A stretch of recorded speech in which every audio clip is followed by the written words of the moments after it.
Las dos hormonas importantes que va a ir a la neurohipófisis, la hormona antidiurética y la oxitocina, es lo más importante. Y de acá, por ejemplo, del hipotálamo medio nos interesa este núcleo, vamos a ver el núcleo arcuato banqueado, porque ahí se sintetizan el resto de las hormonas liberadoras en el hipotálamo. Pues estos tres núcleos que vamos a ver. ¿Dónde se sintetizan las hormonas, por ejemplo, liberadoras que van a pasar por la hipófisis? En el núcleo arcuato banqueado.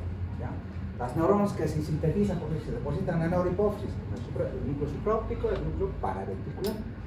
Eso es lo importante de esta estructura, de esta imagen. Y acá también, miren, tenemos los tres núcleos, no se olviden: paraventricular, supraóptico y arcuato. Esos son tres núcleos que vamos a hablar enseguida.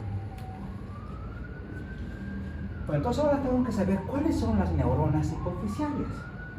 Ustedes ven este gráfico, también está en Caeto, y dice que tenemos varias células, ¿no? Gamma, alfa, beta, tenemos varias células, porque cada célula cumple una función importante. Cada célula tiene un nombre. Dice que las células que son somatótrofas y lactótrofas se tiñen intensamente con colorantes ácidos. Por eso también se los llama acidófilos. Los tumores que producen, por ejemplo, secretan mucha esta hormona de crecimiento, se llaman también tumores acidófilos, por esa característica de coloración. Ahora, ¿cuáles son las células?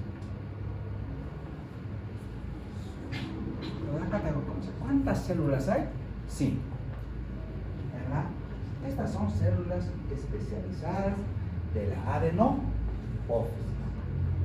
Cada célula endocrina produce una determinada hormona. ¿Ya? Si le han hecho un mnemotécnico, dicen, sola continua.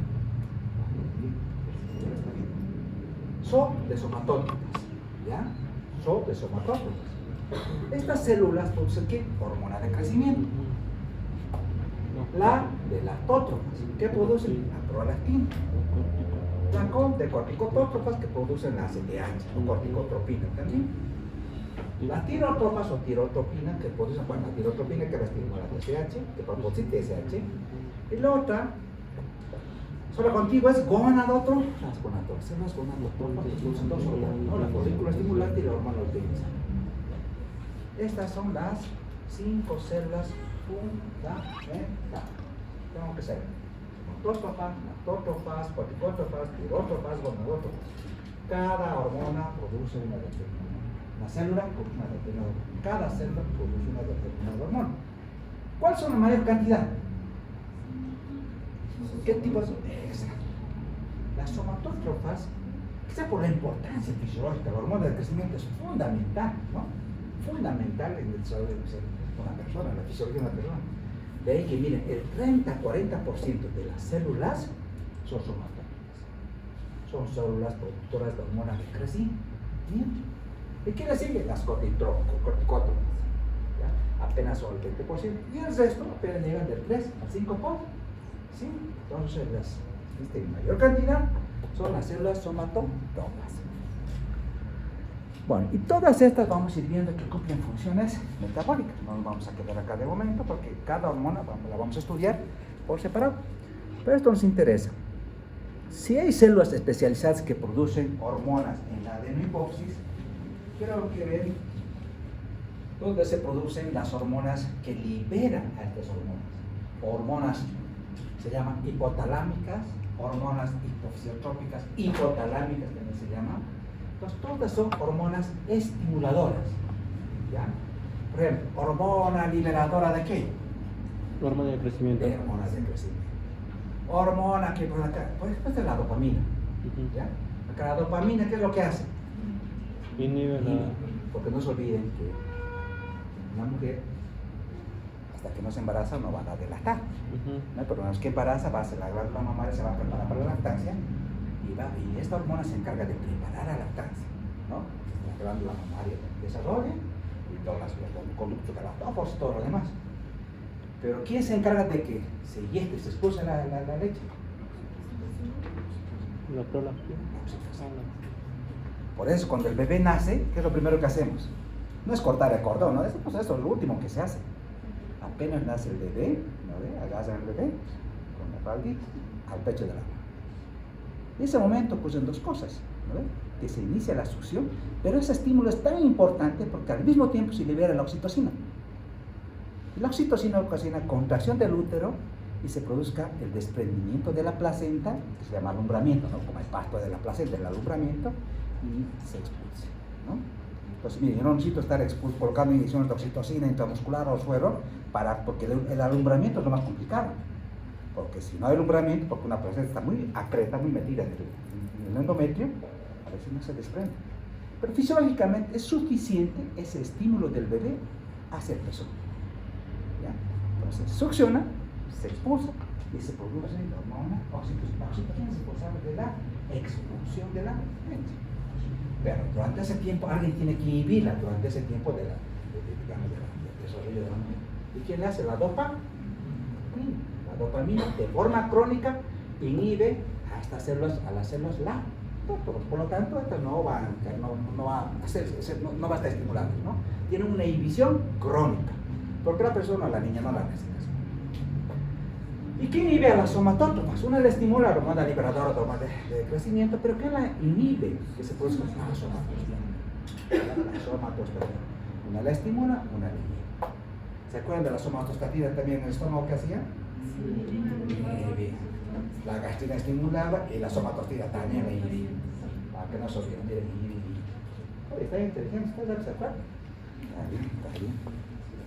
Bueno, y seguimos viendo, miren, otra hormona liberadora de corticotropina, ¿no?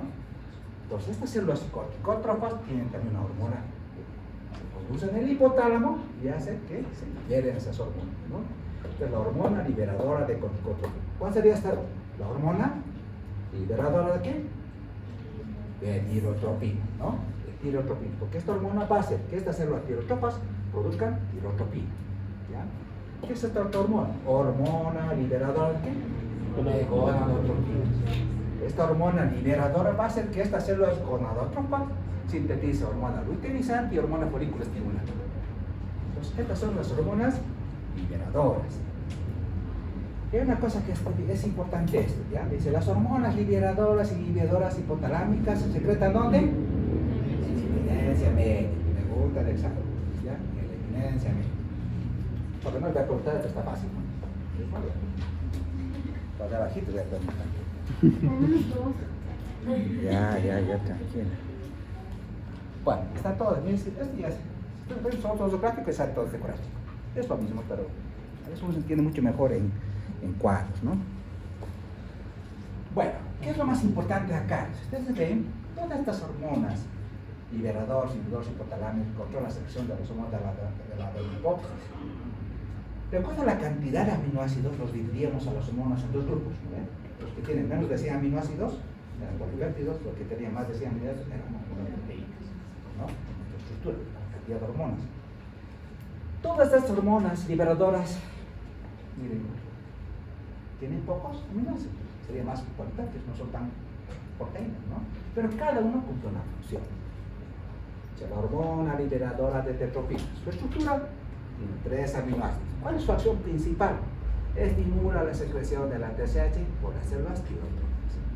Es lo mismo, ¿no? Lo mismo cada una de las células. Pero acá es importante esto, ¿no?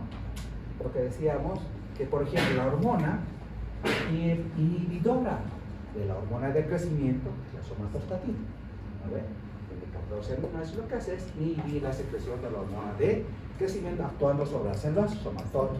Las inhibe, hace que no se libere esta hormona de crecimiento. Y la otra hormona inhibidora de prolactina, que es la dopamina. La dopamina inhibe la síntesis de la secreción de prolactina por las células lactótropas. Y de este cuadro, ¿qué se puede preguntar? Solo esto, chicos. La mayoría de estas hormonas liberadoras se sintetizan ¿dónde? Núcleo 4. Ya, eso es lo más importante. La mayoría es el núcleo 4. Por eso es importante, decíamos, ¿no ve? Ojo, la estructura del hipotálamo, hay un núcleo que es importante que libera hormonas liberadoras, el núcleo 4. O núcleo arqueado.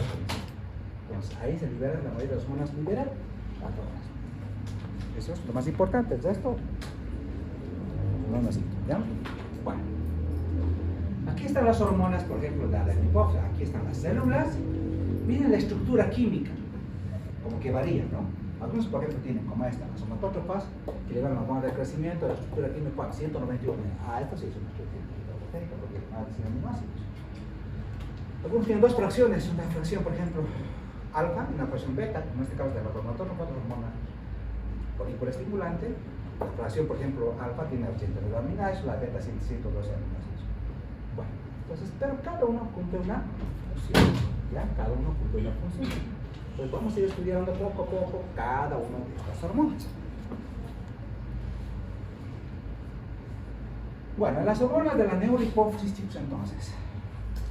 El núcleo subóptico libera la hormona antidiurética, el núcleo paraclítico es la oxitocina, ¿ya? ¿Qué es función de la hormona antidiurética? Controlar la osmolalidad y el volumen de líquidos, ¿ya? Cuando hay una pérdida de líquidos, por ejemplo, la osmosis de la hormona antidiurética cambia la osmolalidad del medio interno, cuando uno se deshidrata, queda líquido por sudor, por fiebre. Entonces, esto hace que se estimule, que se libere mayor cantidad de hormona antidiurética. La hormona antidiurética es antidiuresis, evita la diuresis. ¿Qué pasa, por ejemplo, si el doctor este fin de semana se va de fiesta y después de la fiesta se toma unas cervecitas y empieza a tener una diuresis abundante? ¿Qué hace el alcohol? Inhibe la acción de la hormona antidiurética. ¿Ya? La inhibe la hormona antidiurética, es importante estar, ¿no? Cada cierto tiempo yendo al baño, deshidratado. Ojo, ¿ya? Eso es la hormona antidiurética. En cambio, la oxitocina es fundamental en el trabajo del parto, ¿no? Por eso esa primera expulsión del bebé es un estímulo importante para que se produzca el alumbramiento y no tengamos complicaciones durante el parto, ¿ya? Es importante también para la expulsión de la leche, ¿ya? Ojo. Ahora vamos a ver, por ejemplo, para ir entendiendo más adelante, miren, vamos a ver cómo es el eje hipotálamo, hipófisis y el órgano que va a ser estimulado, ¿ya? Su célula tierna. Pues la síntesis y la secreción de hormonas de la adenohipófisis o la hipófisis en este caso. ¿Por qué? Porque quien secreta y sintetiza es la adenohipófisis, porque vamos a ver siempre de la adeno. Porque la neuría tiene, no necesita sintetizar hormonas, ¿no? Quien sintetiza siempre la adenohipófisis, la adeno, ¿no? ¿Depende de qué? Depende de estímulos hipotalámicos, ¿ya? Excepto la prolactina que tiene una inhibición crónica. Miren el hipotálamo, ¿qué está liberando? Hormona de tirotropina. Hormona liberadora de tirotropina, ¿ya? Sobre la hipófisis. ¿Para que la hipófisis libere otra hormona? La hormona Estimulante. Estimuladora de TSH, ¿no? Hormona estimulante de la tiroides, para que la tiroides produzca las hormonas principales. T3. Miren, y esto es todo por mecanismos de retroalimentación, porque les decía, por ejemplo, ¿cuáles son los dos tipos de control o de regulación hormonal? El nervioso, por retroalimentación, positiva y negativa. ¿Cuál es el más importante? Les pregunto al examen, ¿cuál es el mecanismo de control más importante? Si les coloco, ¿es el nervioso? 1, 2, mecanismo de retroalimentación positiva, mecanismo de retroalimentación negativa. ¿Cuál es la respuesta? Negativa. La mayoría de las hormonas actúan por mecanismos de retroalimentación negativa principalmente. Pregunta de examen. Ya. Entonces, cuando hablamos de mecanismos de retroalimentación negativa, tenemos varios. El ultracorto, el largo y el ultralargo. ¿Ya? El corto, por ejemplo, puede ser que el mismo hipotálamo, una hormona, inhiba o estimula a la propia hormona. Entonces, tenemos mecanismos muy cortito. El mismo lugar, la misma glándula produce su propia hormona que la inhiba. Entonces se llama mecanismo de ultracorto, ¿ya? En la misma glándula. ¿Cuál es el corto? En este caso hormonas hipofisiales. La hipófisis va a inhibir la liberación de hormonas hipotalámicas. Se llama corto. Hipófisis a hipotálamo. Mecanismo de retroalimentación corto. ¿Cuál es el mecanismo de retroalimentación largo? Tiene que ver de dónde. Que hormonas periféricas, en este caso digamos de la tiroides, lo que van a hacer es inhibir a que la hipófisis no produzca hormonas o no produzca la TSH. Se llama, va desde dónde? Desde la periferia a la hipófisis. ¿Cuál es el ultralargo? Desde las hormonas periféricas, pero estas van a estar hipotálamo. ¿Ya? Hipotálamo. Entonces, ultracorto, corto, largo y ultralargo. Vamos a ver algunos ejemplos. Vamos a ver qué pasa, por ejemplo, este es el eje tirótropo. ¿Qué pasa con el eje tirótropo? En el hipotálamo, lo mismo decir, ¿no? ¿Qué se produce? La TRH. ¿No? La TRH, ¿qué va a hacer? Hormona liberadora de tirotropina va a estimular que la adenohipófisis libere la TSH, la hormona estimulante de tiroides. para que esta hormona estimulante de la tiroides produzca sus hormonas, la T3 y la T4. Este es por dos tipos de mecanismos. ¿Cuál sería el mecanismo de retroalimentación? Largo. Largo y ultra. Ultra largo. Porque va a llegar a la hipófisis, va a llegar hasta el hipotálamo. Tiene dos mecanismos de retroalimentación activa: largo y ultra largo. ¿Ya? En el gráfico también. Vamos a ver este ojo con acá.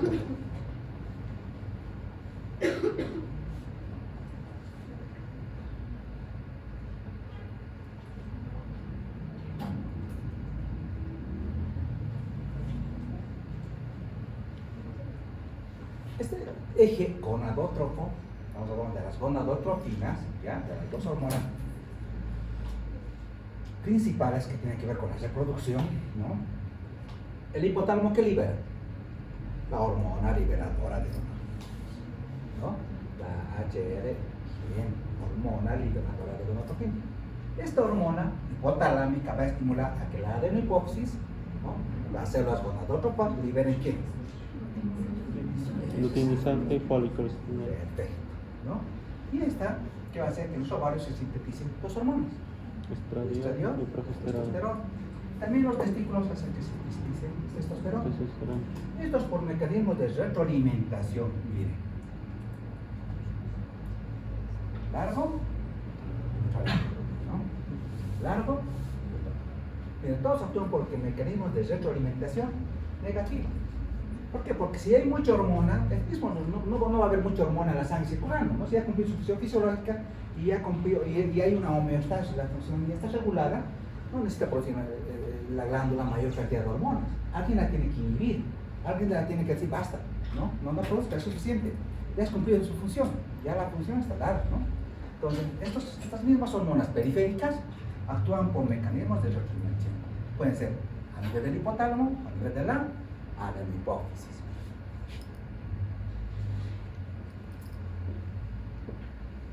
Eje cortico.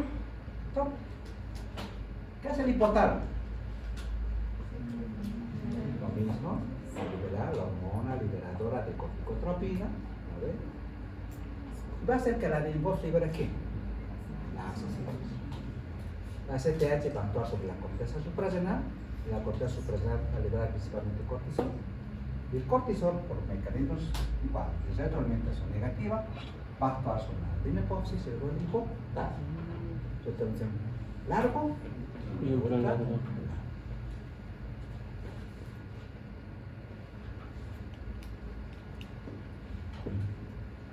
Aquí hay una pregunta de examen.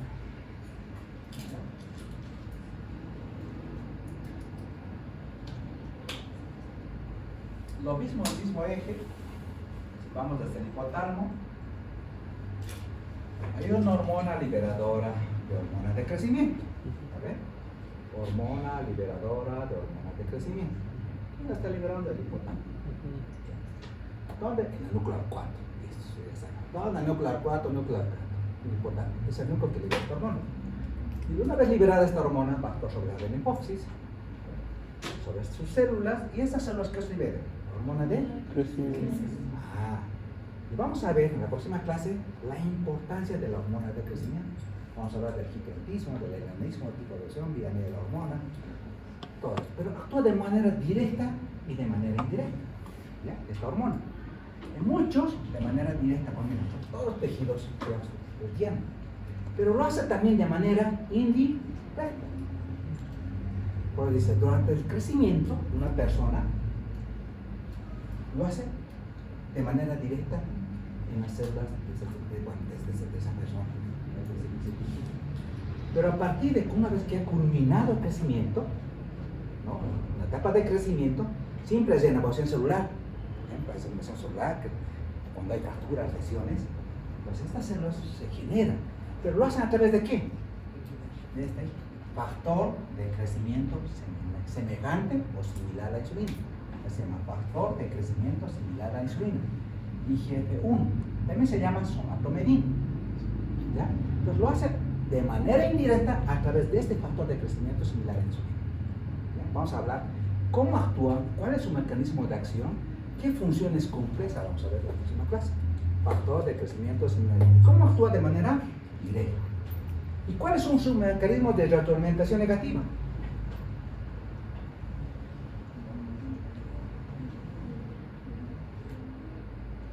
¿Cuál sería? Tenemos uno que va a ser ejercida por este mismo factor, ¿ya? De crecimiento similar. Mira, miren, este mismo factor, como este es como la hormona que libera el hígado. ¿Pero esto dónde? Esta hormona actuando sobre el hígado va a hacer que el hígado sintetice este factor de crecimiento similar a la insulina, ¿ya? Este mismo factor actúa como hormona. Por lo tanto, esta hormona va a actuar por mecanismos de retroalimentación largos y ultra largos sobre la adenohipófisis y sobre el hipotálamo. Pero ¿quién también la inhibe, la hormona de crecimiento? Somatostatina. La somatostatina también inhibe. Y la misma, ojo chicos, eso mecanismo de regulación ultra corto, ¿no?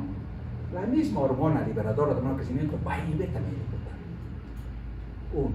2. La somatostatina puede inhibir también la posición del hipotálamo hacia la hipófisis. Entonces, tiene 3 mecanismos de retroalimentación, de regulación, de control. Por la HG, ¿ya? La somatostatina y la HG. 3 mecanismos de retroalimentación negativa.